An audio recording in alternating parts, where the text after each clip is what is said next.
Broadcasting from Silicon Valley, California, this is Conversations with Jennylyn.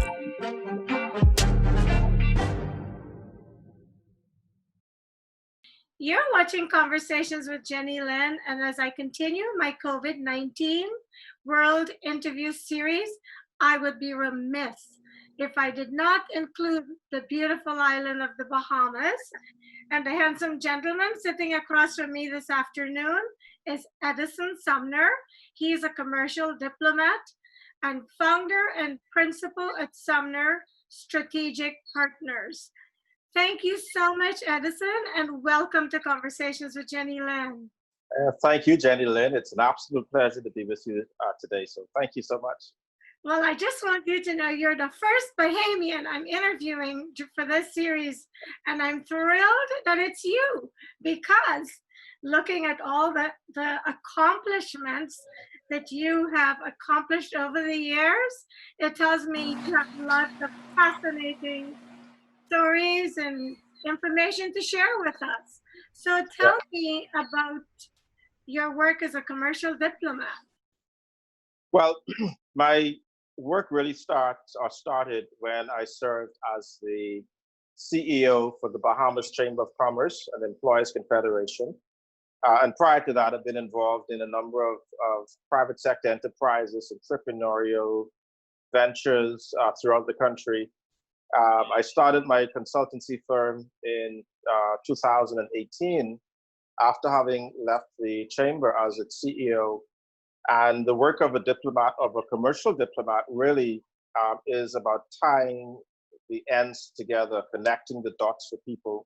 So, for example, if someone is interested in doing business in the Bahamas and they do not know where to begin, they don't know who to speak with, they don't know how to get around the different systems, whether it's in government, private sector, or otherwise, then I'm here to help guide them through the process, right? If you're looking at making an investment in the country, doing business in the country, I'm the kind of person that they would want to speak with to help get the dots connected for them and to sort of handhold them through the process, and also introducing them to the right people for the right kinds of exposure in order to discuss how they want to get business done. Our consultancy also deals with, apart from included as a part of the commercial diplomacy, but we also deal with government relations and liaison, private sector engagement, and also labor and industrial relations are other areas of our consultancy that we specialize in. But one of the things that we've been doing a lot more of in the past 2 years has been on public policy. So we've drafted a few. Since you are so involved with the government, how can you share with us how the country has been affected by the virus to date? I think our death toll was up to about 11. We've had just over 100 confirmed cases in the country to date. We've had a number of hospitalizations, many of whom have been released from hospital and have been returned to their homes.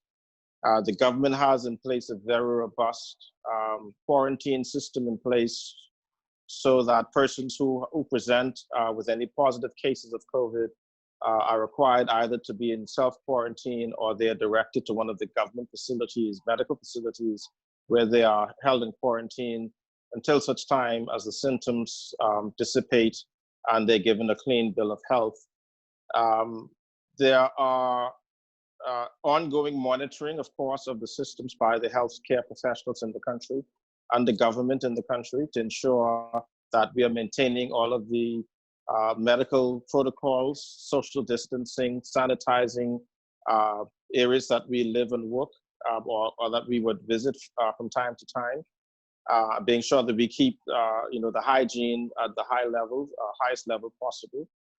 We've been fortunate over the last several days that we haven't had any new cases of COVID-19 here in the Bahamas, and we're hoping that that trend continues.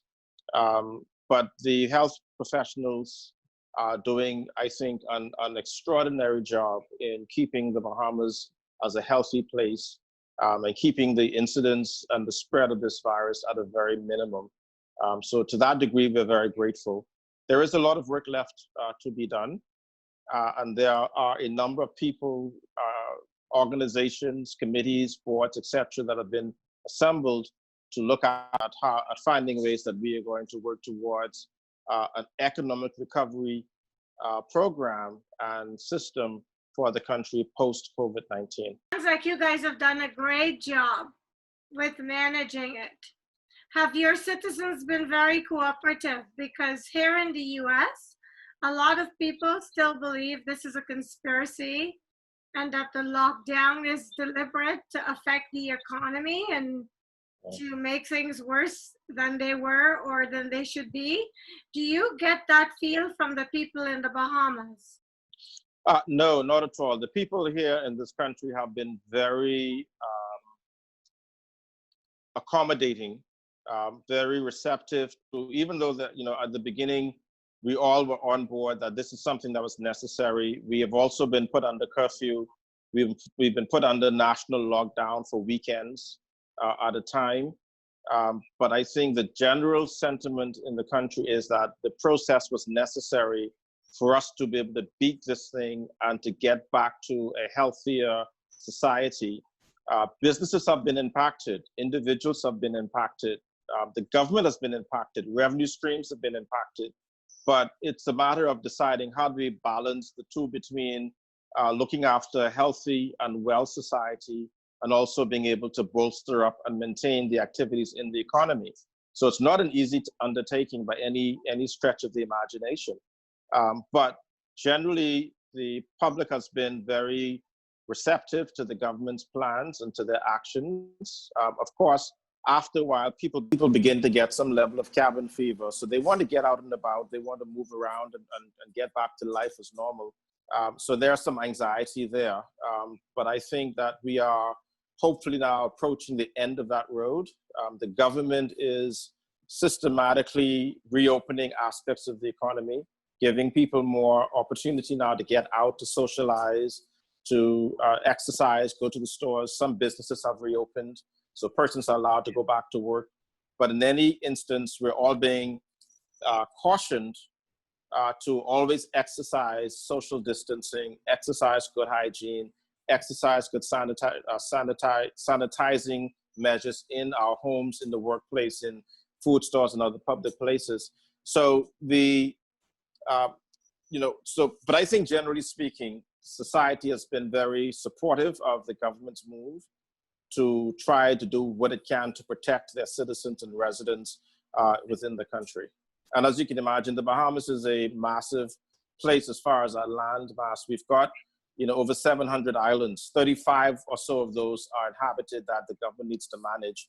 So it's not an easy task managing an archipelago like the Bahamas, where you've got to replicate yourself 30, 35 times across the country. But I think the government has been doing a pretty remarkable job in keeping its citizens safe. People begin to get some level of cabin fever. So they want to get out and about. They want to move around and get back to life as normal. So there's some anxiety there. But I think that we are hopefully now approaching the end of that road. The government is systematically reopening aspects of the economy, giving people more opportunity now to get out, to socialize, to exercise, go to the stores. Some businesses have reopened, so persons are allowed to go back to work. But in any instance, we're all being cautioned to always exercise social distancing, exercise good hygiene, exercise good sanitizing measures in our homes, in the workplace, in food stores and other public places. So but I think generally speaking, society has been very supportive of the government's move to try to do what it can to protect their citizens and residents within the country. And as you can imagine, the Bahamas is a massive place as far as our land mass. We've got, over 700 islands. 35 or so of those are inhabited that the government needs to manage. So it's not an easy task managing an archipelago like the Bahamas, where you've got to replicate yourself 30, 35 times across the country. But I think the government has been doing a pretty remarkable job in keeping its citizens safe. So Edison, your main source of income into your country, is it tourism or do you have other exports? Tourism is our main revenue earner in the country. It accounts for a little over 50% of our GDP and accounts for nearly 60% of the workforce or the labor force in the country. Our second largest industry is financial services. You're talking about international financial center, private banks, trust companies, etc., commercial banking activities. And the third segment of the economy would be in the retail sector, which the private sector employs the majority of the people in the country. The government is the single largest employer, but the majority of those employed in the country are coming from the private sector. But tourism is in fact our major industry. We've got some exports, but we're now looking at ways that we can actually expand our export market, looking at getting deeper into some of our natural resources that we know that we've got in abundance, but now it's about harnessing those resources.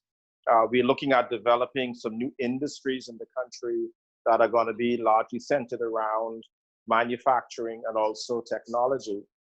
And we're hoping and working feverishly to establish the Bahamas as a technology hub for the region, certainly for the Bahamas, because we've got the infrastructure in place for it. We've got the technology footprint in place to make this happen. So now there are concerted efforts being made to develop this country as a technology hub for the region. And those discussions and the work for that is progressing as we speak. But we've got some other areas of export, but we certainly want to now, in this dispensation, especially looking at what has happened, with the COVID-19 and looking at post-COVID, about how we can begin to develop and strengthen some of our other industries in the country, like agriculture and fisheries, for example, light manufacturing, and the export of some of the natural resources that is at our disposal. But as it stands now, and for the last 60 plus years, tourism has been our major export, and it's been our major economy of the Bahamas. Wow. What are some of your natural resources? Are you allowed to discuss those?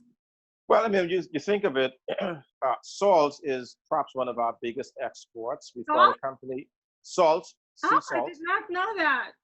Yeah, we've got a company here in one of our islands called Morton Salt.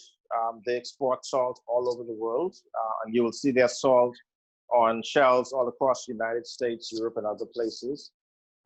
Fisheries also is a big export of ours, and we export a lot of scaled fish and shellfish into the United States, Canada, Europe, and Asia.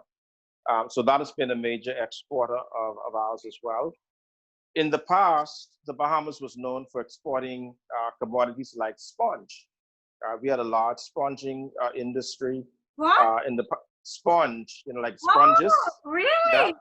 Yes. I'm learning so much today. Yeah, no, we used to export sponge many years ago. So that is discontinued. At some point also in the early days, like 60s, 70s, we had a very large citrus export market. Okay. But then, of course, we had canker bugs and mealy bugs and other things back then that destroyed a lot of crops. So we never got back to the same level.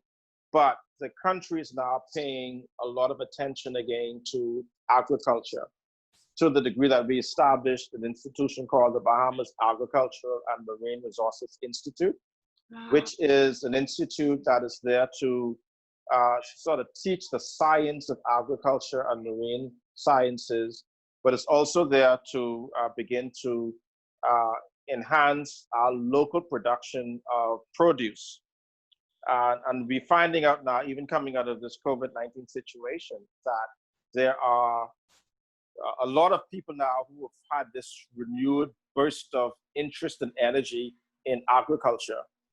So we're hoping that through the process of what we are looking at as far as our development is concerned, that agriculture will once again be one of those topics that will be to the forefront of our discussions as a nation, in one of those areas and industries that we can actually begin to grow and harness the potential of what we can grow here in the country for, not only for local consumption throughout the country, but also for export to other countries as well.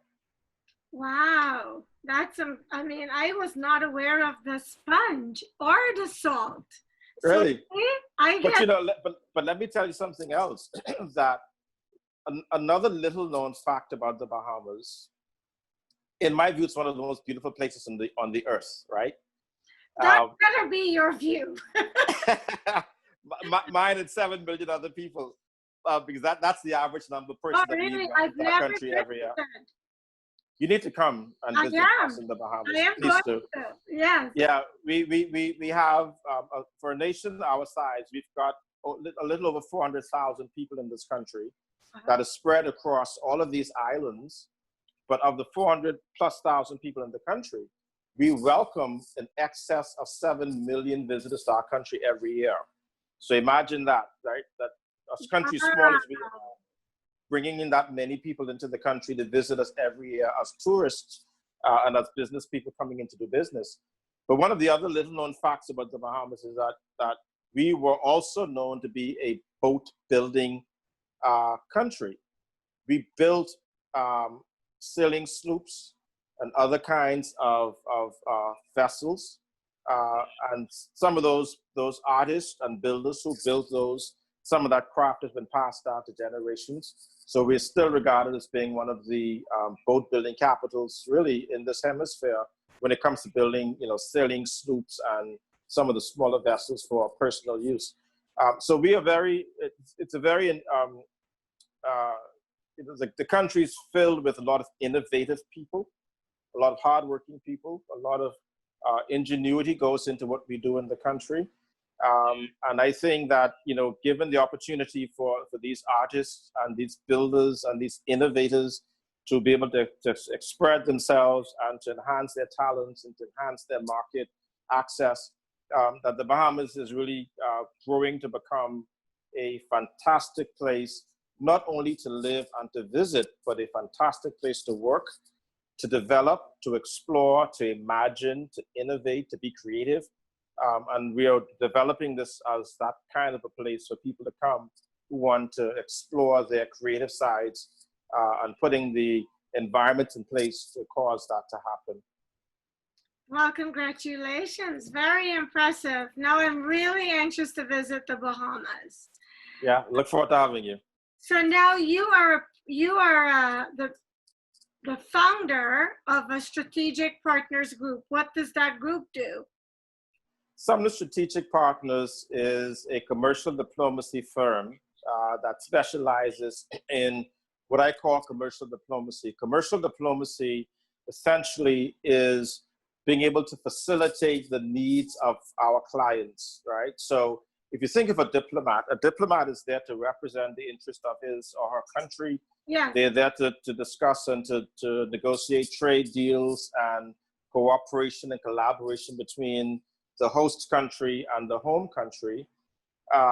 So my role is to take that same concept and put that into the private sector side so that my clients are like our country. I have to go out and negotiate arrangements for my clients, arrange the necessary handshakes, the introductions, walk them through the process. Those who wish to do business in the Bahamas will speak to someone like me about getting it done, because I'm able to introduce them to the right people in the country, whether it's going through making an application for a business license or making an application for an investment to be considered by the government. It's about just helping them to understand the process of what it requires for them to do business in the Bahamas, looking at the various laws and the legislation, but also looking at the incentives and the opportunities that are available to them in the country as investors or persons who are looking to do business here.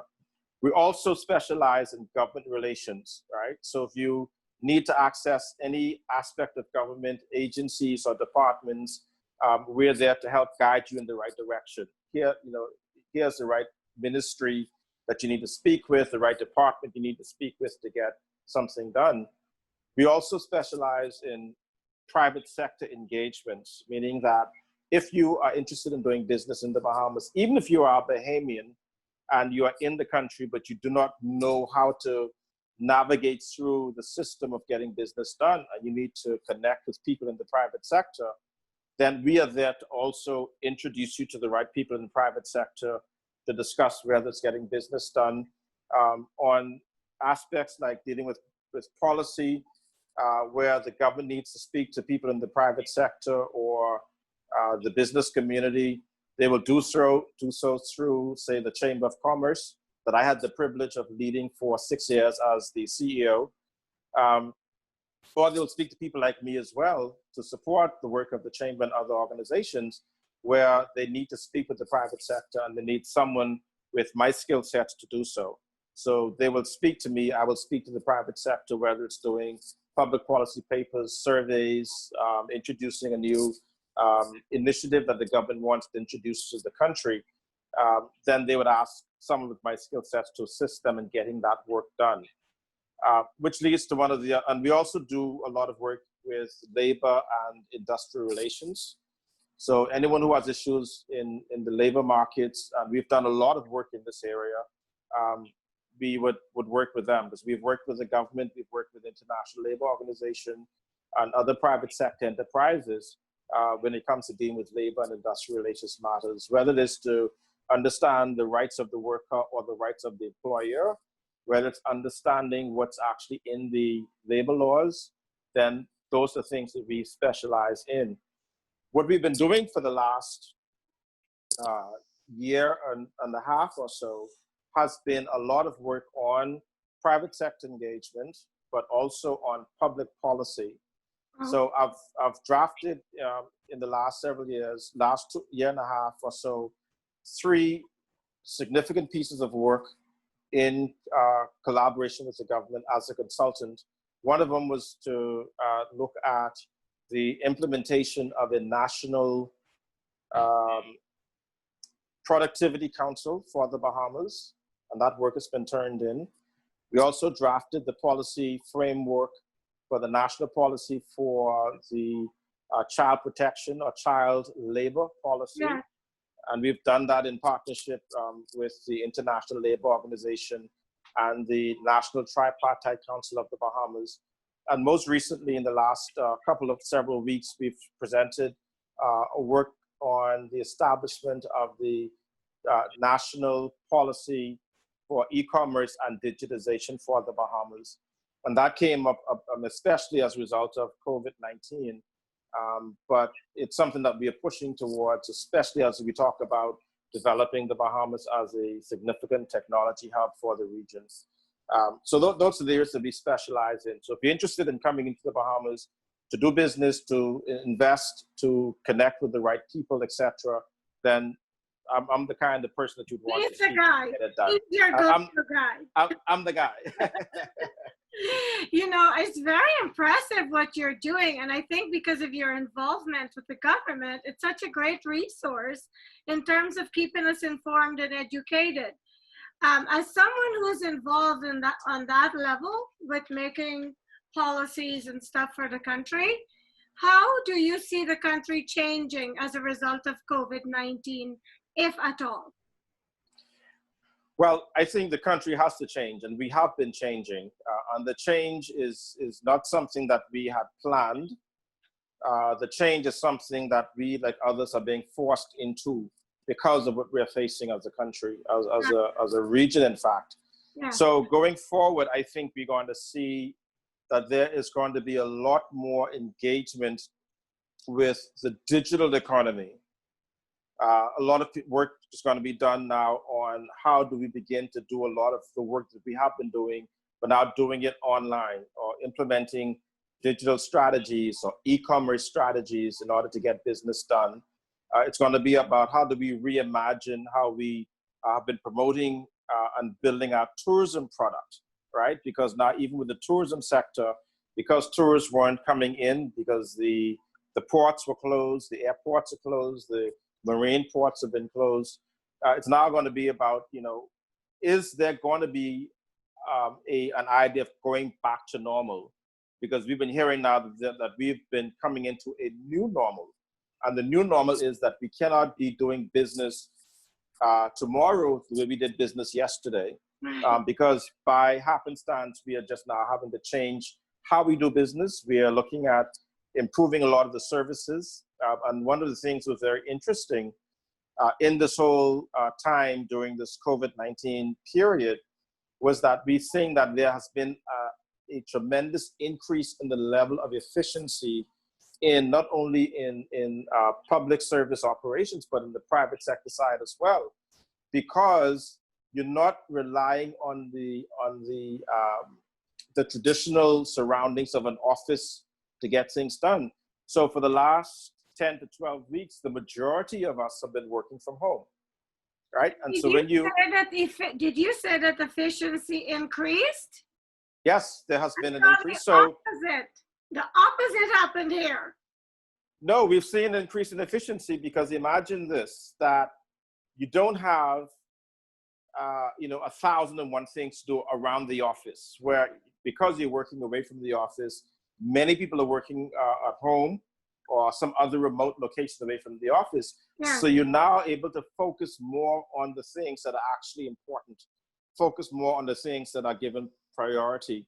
So we're finding that in a lot of cases, emails are being responded to much quicker, telephone calls are being returned much faster, documents are being reviewed and returned to the applicant in a faster pace. And it's being done that way, I think, because it is necessary to do it, because we realize that you do not have the luxury that you've had before.